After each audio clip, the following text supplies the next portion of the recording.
Chapter 6, Sloka 16. Natyashnatastu yogosti. Natyashnatastu yogosti. Natyashnatastu yogosti. Nachaikantamanashnatah. Nachaikantamanashnatah. Nachaikantamanashnatah. Natyashnatastu yogosti. Nachaikantamanashnatah.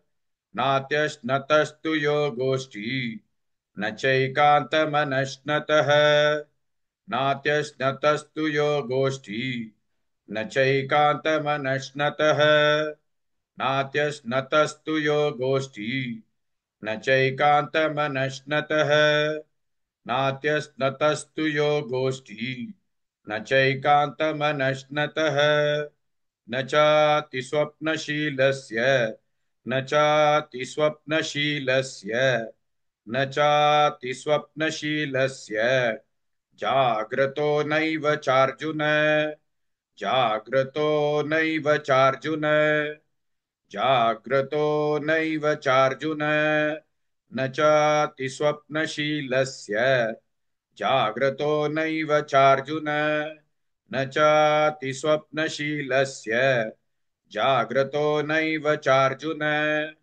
न चातिस्वप्नशीलस्य जाग्रतो नैव चार्जुन न चातिस्वप्नशीलस्य जाग्रतो नैव चार्जुन न चातिस्वप्नशीलस्य जाग्रतो नैव चार्जुन नात्यस्नतस्तु योगोष्ठी न चैकान्तमनश्नतः न चातिस्वप्नशीलस्य जाग्रतो नैव चार्जुन.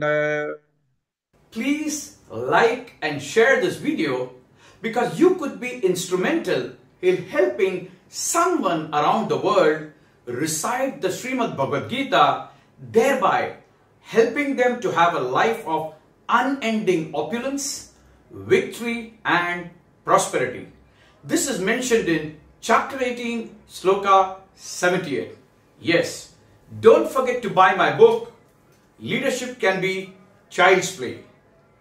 Namaste.